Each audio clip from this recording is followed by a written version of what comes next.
Abraham, I'd like to do a focus wheel. Regarding the issue, I have my 13-year-old daughter is going in for some corrective surgery. She had open heart surgery as a child, and they had to separate her rib cage. Then they wired it back together. Then one part of it, maybe 5 years ago, didn't take, so they had to open it up again, wire it again. Now, here we are. They gotta go in and open it up again. I thought the first two surgeries were just a byproduct of putting the chest plates together. But now it may be that it's what could be considered a syndrome. So as we're facing the surgery and my ex-wife has taken her to the doctors Tuesday, and I don't know if they still know what they're doing, and I'm losing a little faith and confidence. I would want it to be done once and let's get this done with. I don't want to keep going back. But I know from the teachings here, so as I go through the process, I'd like to do a focus wheel to try to line me up with how Source views this and how do I physically use the law, use your teachings to go through the process. In a situation where it's something that matters so much to you and is so close to you, generally it's better for you to stay general in your focus wheeling, especially at first, because it's easier for you to come into alignment with the laws of the universe as you know them to be and to your daughter's well-being as you know it to be than it is to focus upon the specifics of this that you don't really know very much about, yes? Correct. My ex-wife keeps track of the details. She's very good at it. So, yes, in a general, let us just give you some things that we think will soothe you right away in a general sense. What was your daughter's age with the first surgery, approximately? She's about a year old. Roughly. And the second one? 9. So now she's closer to her, in other words, because she is continuing to grow, it's sort of logical that some of that can need adjusting. You get the sense of what we're talking about? In other words, if we were standing in your physical shoes, we would say, while I certainly would like it a lot if this were not necessary, now that my daughter has matured in size enough, this very likely could be the final remedy. Doesn't that feel better? I agree. I'm all for softening it, and I can look at it that way, yes. Well, I can get on the wheel. I'm on with it. Well, that's what you're wanting to do. You're wanting to close that gap. Yes. Because okay. What are your alternatives? In other words, facing the reality of it is going to take you out of the vortex. So now, we've been talking about the vortex so much that some are tired about it. I came to this seminar, paid all of this money, and all they said was, get in the vortex, get in the vortex, get in the vortex, get in the vortex. But we want you to understand that if your dominant intent is to move into the vortex no matter what, to move in and maintain as long as you can, move in and maintain as long as you can, move in and maintain as long as you can, that then what happens is the things that you want that you've already put there begin to occur. They begin to present themselves to you. But you can't let the need for those things to occur to be your motivation for getting in the vortex. You have to want to be in the vortex because nothing else is normal. You have to want to be in the vortex because you want to be joyful. And that's what we heard you say. So recently we've been saying that you can use any excuse in the world to get in the vortex. And then once in the vortex, you can introduce something that's in your life. So in this case, it would be this situation. And it is likely, most likely, that from inside the vortex, when you turn your attention to an ex-wife and to potential imminent surgery, that the vortex is going to spit you right out because you just can't hold those images and remain vibrationally in alignment to the well-being that the vortex insists on. So you bring yourself back in whatever way you can. You find a way to maintain your stability inside the vortex, and you introduce the subject again. And usually again, the vortex will spit you out. So what it finally comes down to is, from inside the vortex, you will eventually find a way of looking at this that you will be able to maintain your balance inside the vortex, even though it's going on. Finally, that's what unconditional love will be for you. Rather than asking the surgery to go away, or a miracle to happen, or the doctors to change their mind, or to just not think about this 13-year-old anymore, which isn't going to happen. Rather than needing conditions to change so that you can be in the vortex, you figure out how you can be in the vortex given those conditions.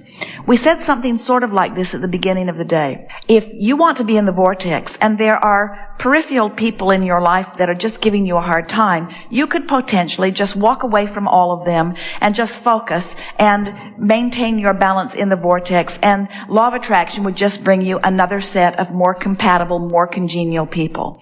But when the situation is to do with your daughter, you cannot just walk away. You have to find a way of focus wheeling yourself into alignment even on that subject. And you're wise enough to know that. That's what you said when you sat down. You said, I want to do some focus wheels. Just humor us for a minute and tell us, from as best you can, what your world looks like, or what you think it looks like from inside the vortex. What kind of emotions do you think someone inside the vortex would have? Well, obviously they should have the top third, which is joy, down to about But don't be analytical hopefulness. about it. Be emotional about it. What kind of emotions do you seek inside the vortex? You can have contentment, which is good. That's good. And then peak out with some excited and eager. And if you want to really have a wild time, go for passion, but kind of go back to contentment.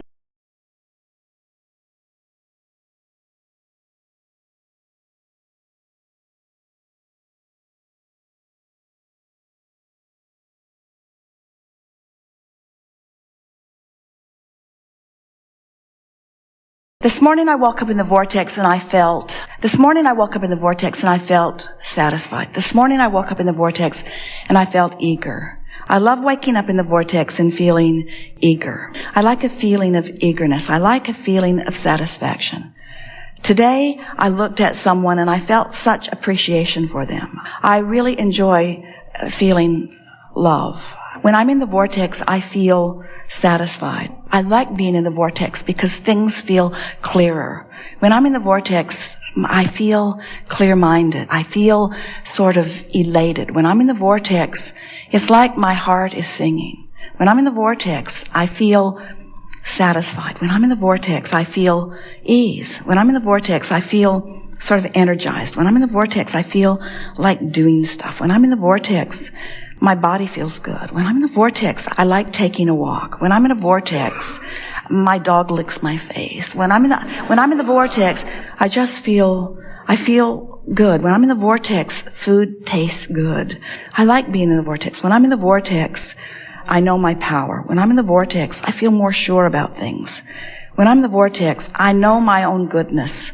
When I'm in the vortex, I just feel good about me. When I'm in the vortex, I trust that things are going to go well. When I'm in the vortex, I feel optimistic about things. When I'm in the vortex, I feel ready for more. When I'm in the vortex, I feel like I can do about anything. When I'm in the vortex, I feel more sure of myself. When I'm in the vortex, I let people off the hook more. When I'm in the vortex, good things happen to me. When I'm in the vortex, I can feel I'm in the flow. When I'm in the vortex, I feel ease about life. When I'm in the vortex, it's like the universe cooperates with me. When I'm in the vortex, I know my goodness because it sort of surrounds me. When I'm in the vortex, the universe gives me evidence that I'm in there, not as a reward, but as a consequence of my alignment with who I am.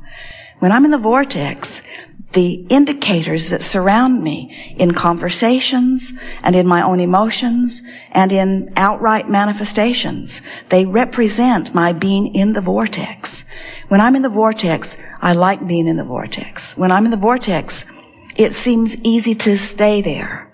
When I'm in the vortex, I want never to leave. When I'm in the vortex, it feels natural and normal to contemplate creation. When I'm in the vortex, I feel unlimited. When I'm in the vortex, I'm glad for all I've lived and what I've put in the vortex. When I'm in the vortex, I have clear view of what I've put here. When I'm in the vortex, I feel satisfied about my life. When I'm in the vortex, I feel ready to go and do more. When I'm in the vortex, I love my life. When I'm in the vortex, I love me. When I'm in the vortex, I love the people who help me put stuff in the vortex. When I'm in the vortex, I do better financially. When I'm in the vortex, I leverage time and effort in a better way. When I'm in the vortex, things line up for me better. When I'm in the vortex, it's like time slows down and satisfaction speeds up. When I'm in the vortex, I savor more. When I'm in the vortex, I sit and contemplate and my thoughts are pleasing to me. When I'm in the vortex, sometimes I just ponder just for the satisfaction of pondering that thought. When I'm in the vortex, it's like I only have access to the memories that are pleasing and to the current environment that is pleasing. When I'm in the vortex, I can feel that the whole of me is integrated with the source that is me, and I know my power and my well-being, and I sort of want to shout it from the rooftops. I want to say, bring it on, world, because I can handle it. I want to say, whatever it is, I'm up for it. I want to say, I signed on for sifting through contrast, and I'm good at it. I want to say, I know how to direct my thought. I've trained myself there. I'm really good at what I do. I'm a powerful focuser. I have been for a long time. I love to focus upon good feeling thoughts. I love to focus myself into alignment. I love being in the vortex. I love who I am. I love this experience of creation. I love the source energy part of me and lining up with it. I love the fact that I was willing to depart from source a bit to stir things up. I love how much I stirred up. I love how much I put there. I love the power of my desire. I think it's my time, Abraham. I think it's time. I think I've paid the price of contrast, and I think I've put plenty there. And I think I'm willing to let go of the resistant aspects of my life experience. I think I'm ready to just start trusting the laws of the universe and really putting this vortex thing to a test. I'm going to stop struggling and striving, and I'm going to let my undivided attention go toward whatever it takes for me to get into the vortex.